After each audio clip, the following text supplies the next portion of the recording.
What's up, guys? First, let me establish I'm not high right now. I swear I'm not high. My girlfriend had pink eye last week, and so, of course, this week I have pink eye. And it's not even cool, right? Because not only do I have pink eye, I've got pink eyes. Like, they're both pink. I got double pink eye. So I wasn't going to do any videos this week until it kind of cleared up a little bit, but I decided that I can't just let a little bit of pink eye come between me and you. And so this week's topic, we're going to get back to thyroid next week, but right now we're talking about whether or not you're taking care of your skin. And we're not just talking about the skin on the outside. Actually, we're not really talking about that at all. We're talking about the skin on the inside, what's called your mucosal barrier.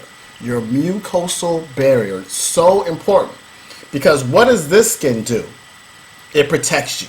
It keeps the bad stuff from getting inside of you and causing infections. And so that's good. We want to have skin.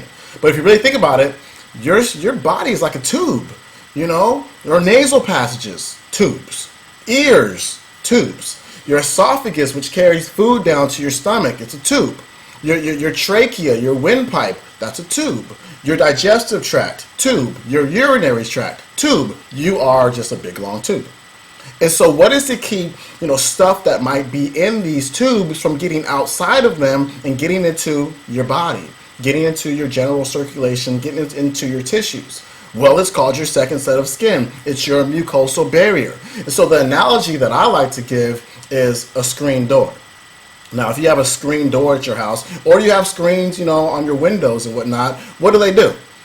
They keep the air coming in, the good stuff coming in, and it keeps the bad stuff out. So the flies, the gnats, and the mosquitoes. Your mucosal barrier does something very similar. It keeps the good stuff coming in. The nutrients, the amino acids from proteins, the fatty acids, the glucose, that stuff gets to come in. The nutrients come in to nourish you, but also that mucosal barrier is lined with defense mechanisms, with defenders like the Army and the Marines. The armed services are there to protect you from, the viruses, the bacteria and whatnot.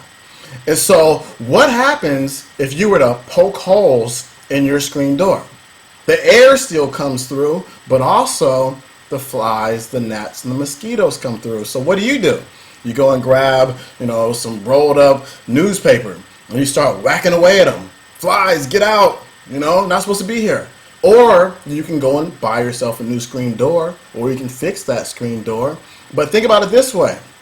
If your mucosal barrier has become permeable, if it's got holes in it, what can happen? Bacteria can come through. If bacteria comes through and it's in places where it's not supposed to be, what do? You get infections.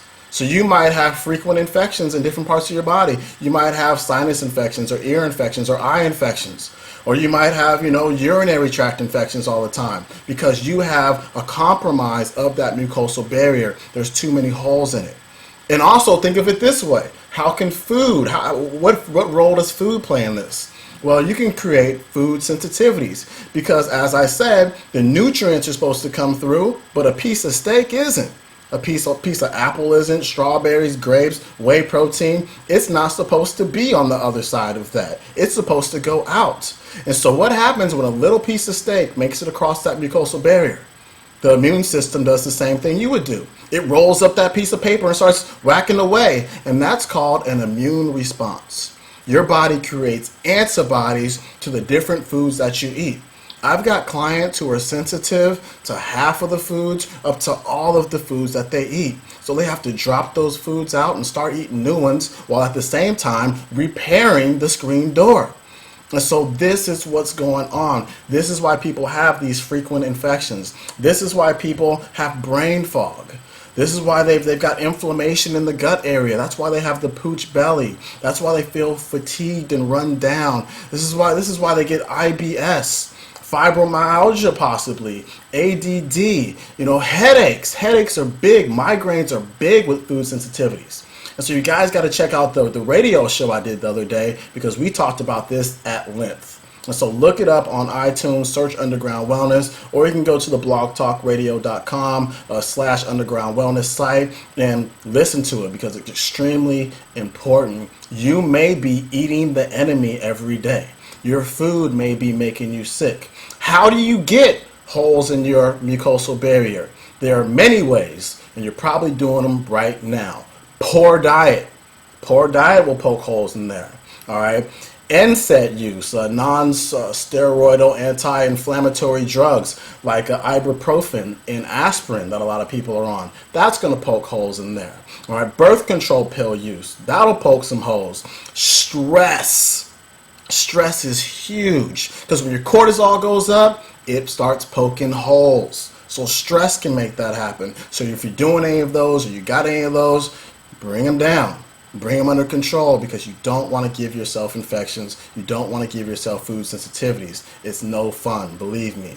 Anyway, I'm out. I'm going to Newport this weekend. I'm going to go watch a golf tournament and just kind of hang out and chill. And so I'll see you guys next week. Getting back to the thyroid, and we're going to be talking about detoxification. It's going to be good stuff. I'm out. Peace.